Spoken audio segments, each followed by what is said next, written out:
Hello, and today I'm going to be going through PE Paper 2, which is the Health and Performance paper for the exam board Edexcel. Hope you enjoy it. So, question 1A asks us, which one of the following activities is most likely to reduce the risk of osteoporosis in the legs? So, for this question, we need to identify which one will not let our bone in our legs start to deteriorate, which is going to be aerobics, answer A, because aerobics works on your legs through like running, maybe star jumps, that kind of thing. And then question B asks us, which one of the following is an example of a sedentary lifestyle? So we've got A, not eating 5 portions of fruit and veg a day, not sleeping 8 hours a night, not exercising on a regular basis, and playing football at work during a lunch. Now we know sedentary lifestyle is being inactive and not doing enough exercise. So the answer for this one is C, which is not exercising on a regular basis. Question C asks us, which one of the following would be classified as a high organisational skill? So a high organisational skill is a skill that is really difficult to break down, and it's not really easy to break down. So we're going to have to go with D, which is a skill that cannot be broken down and practiced separately. There we go. Right, question D now. Which one of the following types of practice is described as practice that occurs without rests in between trials? So we know that the one that just keeps making you repeat and repeat and repeat, keep doing it, is either fixed or mass practice. So it's going to be mass practice, because mass practice is just no rest whatsoever, whereas fixed practice is just doing it again, just in the same environment. So the answer is C, which is massed. The next question asks us to use figure 1, identify the sport with the highest participation rate in 2013 to 2014. So in this one, all you have to do is look at the 2013 to 2014 column and work out that it's rugby union that has the highest participation. So that's D. On to our last multiple choice question now. It says, using figure 1, identify the sport with the greatest increase in participation rates from 2009/10 to 2013 and 14.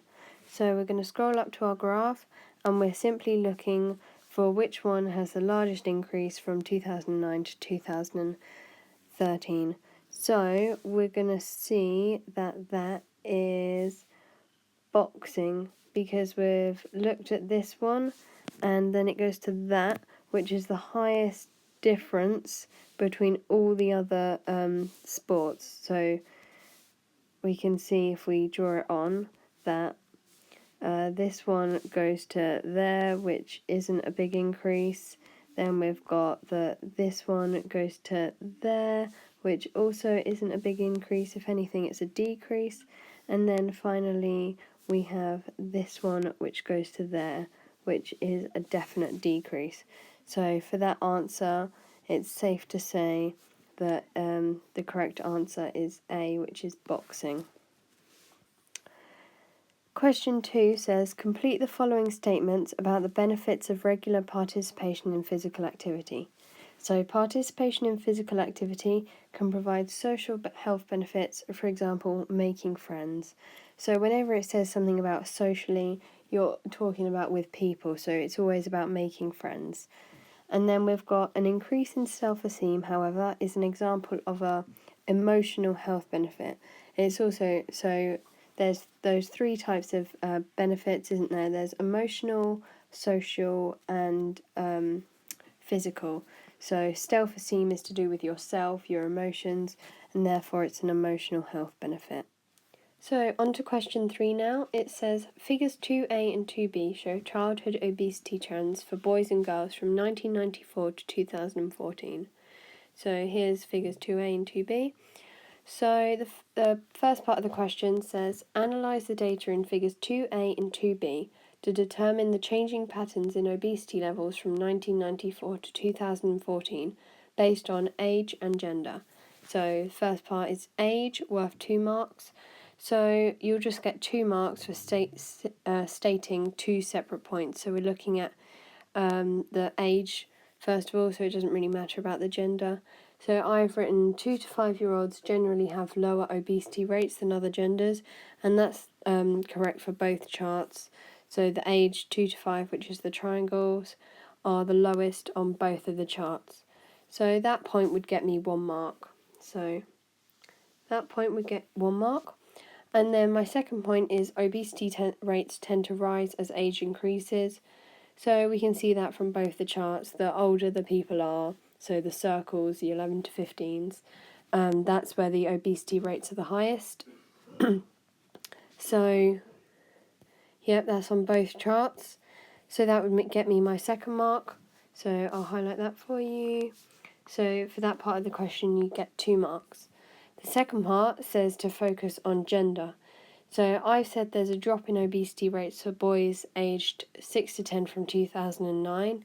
So we're just focusing on the boys one here because it's for different genders. So the drop in obesity rates happens from 2009 to 2014 for aged 6 to 10-year-olds. So that would be 1 mark because it's 1 point. It's stating a fact from the graph. So there we go, there's 1 point. And then my second point is a bit longer. So there is a sharper increase in obesity rates for girls aged 6 to 10 compared to boys between 1999 and 2004. So here I've compared girls and boys. So 6 to 10, that's the squares. So we can see for the girls one there's a more rapid increase because the line is steeper between 1999 and 2004 compared to the boys, which is quite a shallower line. So that would get me my second mark, and there's the 2 marks for that question. So overall you'd get your full marks. B asks us to say what will the most likely trend be in obesity levels for 11 to 15-year-old boys in 2015. So we have to look back up at the boys chart and see that the line for 2015 for 11 to 15-year-old boys is most likely going to continue to increase like it's doing here. So 2015 will be about there, so we can see it will continue to increase until that point using the data we've already got. So that's the answer. It will continue to increase, and that will get you 1 mark. Question 4. Regular participation in physical activity, such as aerobic exercise, could reduce the risk of obesity and osteoporosis. Explain how 2 other risks to long-term health can be reduced through regular participation in aerobic exercise. So there's a few health risks that long-term exercise can help. So that's reducing the chance of coronary heart disease, reducing the risk of type 2 diabetes, reducing the risk of a stroke, and reducing the risk of long-term stress and depression. So they're like the few you could choose from. So I've gone for coronary heart disease and type 2 diabetes for mine. And although it's 3 marks, you can see I haven't written a great deal. And that's because you can pick your 3 marks up by simply writing that amount, because I've structured it correctly.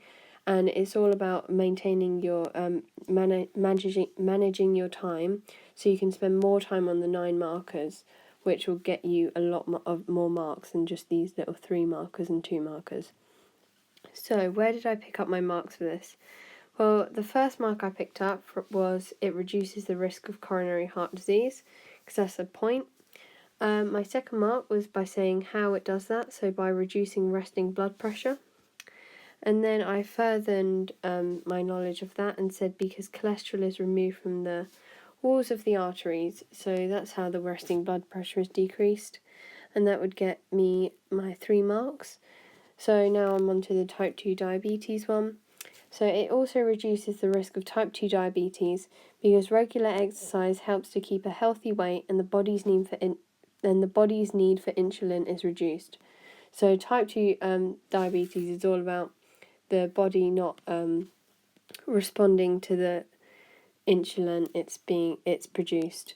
So the body is still producing insulin, but the body just can't respond to it. So an exercise can help with that by maintaining a good weight. So the first mark is from reduces the risk of type 2 diabetes.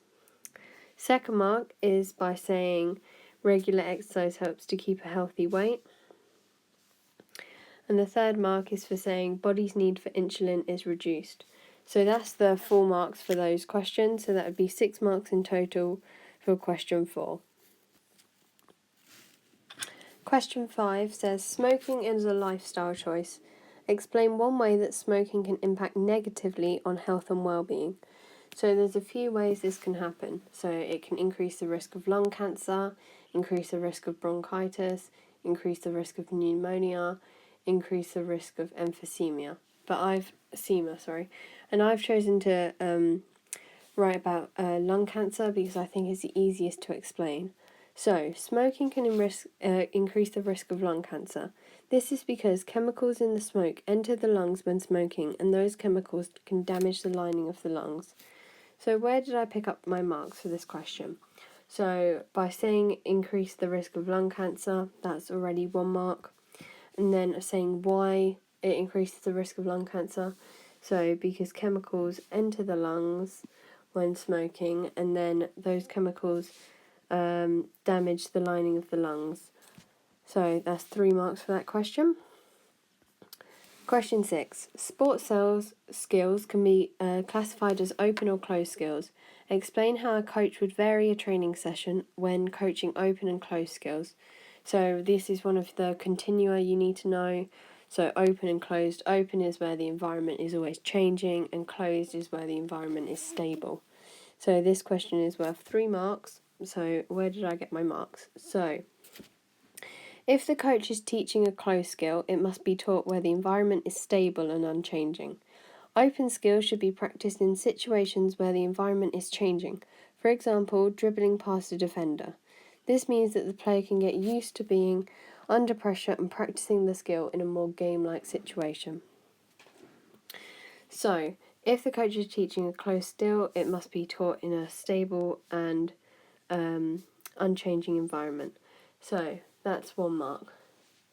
Then we can say that it should be practiced in changing situations.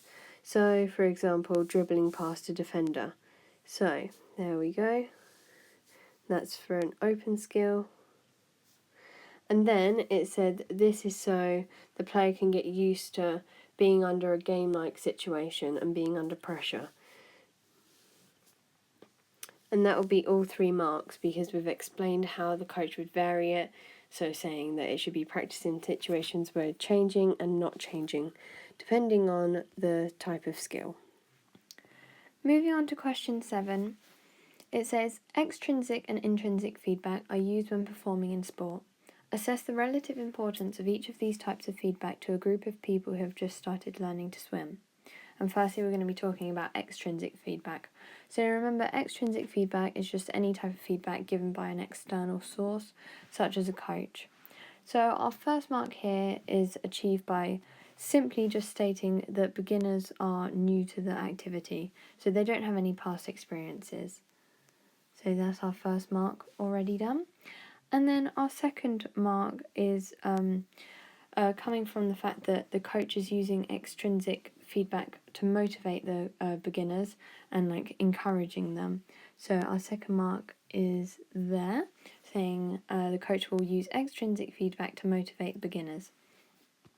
And then our final mark is to do with the correct movements. So the coach is wanting to ensure that the correct movements are encouraged so they can learn the skill properly. So correct movements are encouraged. And that's how you'd get your 3 marks on that question. So the second part of the question is intrinsic feedback. So intrinsic feedback is any feedback that comes from within the performer, so how they're feeling, and just their feelings towards the movement.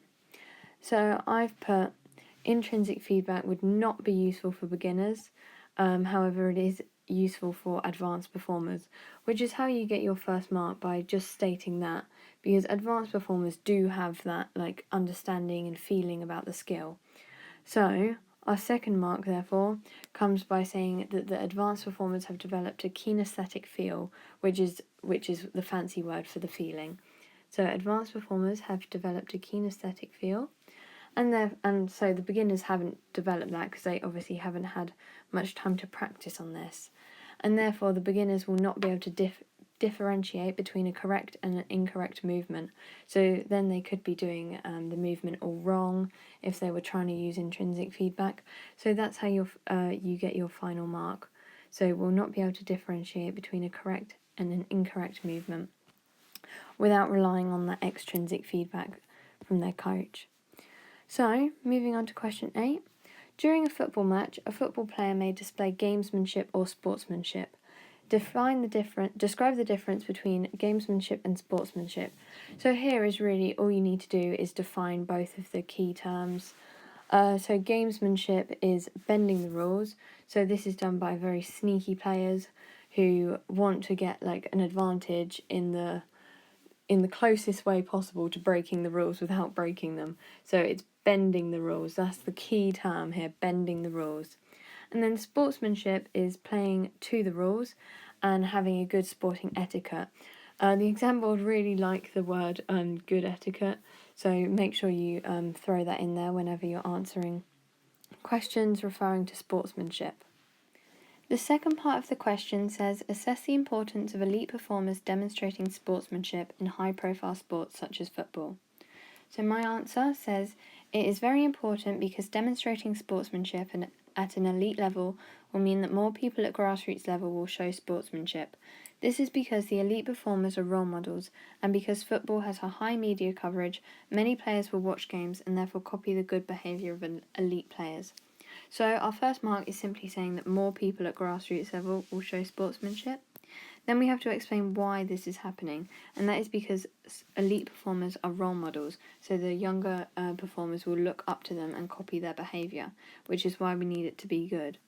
So, and then we're going to say that they're going to copy the behaviour of the elite players, and therefore it will just make the game of football a much more friendly atmosphere for people. So, question 9. In 2013-2014, it was reported that 58% of adults do not play sport. 2 factors that can influence participation rates are socioeconomic group and ethnicity. State 2 other personal factors that can influence participation rates. So here it's just a simple one word answer for each one to get you both of the marks. So I've gone with age and gender, but you could also have gone with disability, remembering that there are 5 personal factors and they state 2 of them in the question. Part B says, explain 2 reasons why an individual's socio-economic group could influence their participation in sport. So this is a 4-marker split into 2 parts. So my first reason is a low-income socio-economic group means that a person wouldn't have much disposable income and therefore not a lot of money to spend on sport. So these people may be limited to football, which has relatively cheap fees, and they wouldn't be able to compete in horse riding. So my first work would be from identifying that a low socio-economic group means that there's not a lot of money, they don't have much disposable income, so they cannot spend this on sport, and so they can't be picky on what sports they can play, because obviously they cannot afford to do horse riding. Our second mark will be using those examples that are given. So football has relatively cheap fees, however horse riding is much more expensive. This point could have been flipped, and you could have said that a high income socio-economic group has a lot of disposable income, and therefore they aren't limited to stuff like football, and they can choose from more sports such as horse riding. My second point is that there is a lack of time. So a person may have a lack of time due to other commitments, meaning that there is less time to partake in sport. So that means that person may be limited to playing stuff such as netball and squash rather than training for running marathons, because obviously marathons are a lot more time consuming than playing netball or squash. So first mark would simply be for stating that there is a lack of time, and our second mark would come from the examples again by saying limited to be playing netball rather than training for marathons.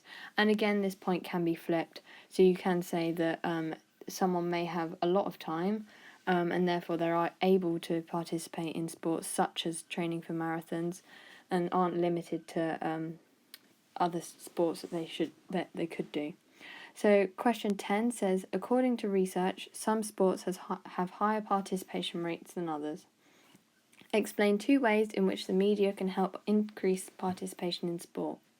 So media plays a huge role in increased participation because people see their sporting role models on the TV, and people can see sports that they haven't seen before, and therefore spark an interest and want to go and play that sport. So my first point is that media companies pay to provide coverage of sports, and so more funding is put into the grassroots level, which increases participation. So our first mark here would be achieved by stating that media provides funding, so funding through sport, and then the second mark here would be saying that the money could then be spent at the grassroots level, which is like your beginner level, your younger audience, such as kids football. That's grassroots level, and then this will increase participation. My second point is media coverage increases people's awareness of sport because lots of people watch the television, and so they see the sport, which will make them want to play the sport if it looks enjoyable. So media increases the exposure that sports get. So our first mark here will be saying that it increases people's awareness or knowledge of the sport, and then our second mark would be saying that they want to play the sport because it looks enjoyable. So if something looks fun, you're more likely to go and do it. So now we're on to question 11, and this is the last question before the 9 markers, which I'll be going over in another video because they're a bit more time consuming to explain. So question 11 says, assess the positive and negative impact on an under 16 school rugby team accepting sponsorship from a company that produces alcohol. So this whole question is worth 6 marks, which means that there is 3 marks for the positive and 3 marks for the negative. Now, the positives for this is that it generates an income for the football team, and then this money is then used to buy equipment, can pay for referee fees, could pay for pitch bookings, as well as pitch maintenance. And then this better equipment and training facilities will hopefully improve the team's performance, because if you're playing with better equipment, then you're going to improve faster because there's better quality. So, our first mark simply comes from saying gives the football team an income. Second mark is coming from what the money is going to be used for, so buying equipment and pitch maintenance. And then our third mark is saying what the impact is on the football team, so improving the team's performance overall. On to the negatives now. I've said an alcohol company would be an unsuitable sponsor because they would have to advertise the alcohol, and they should not be advertising unhealthy items. Advertising alcohol may influence other members of the school, and health problems could start to occur if students started drinking, such as liver damage. So here, our first mark would just simply come from saying that it's an unsuitable sponsor because they would have to advertise, and unhealthy advertising should not be promoted. Then our second mark will be coming from the fact that this company could be influencing and encouraging other members of the school to start to drink, which we obviously know is not that great. And then our final mark would be coming from the health problems, the effects that this has on people. So health problems could occur if the students started drinking, such as liver damage. And that's it really for this video, guys. Thank you so much for watching, and I'll go over the 9 markers in the next video.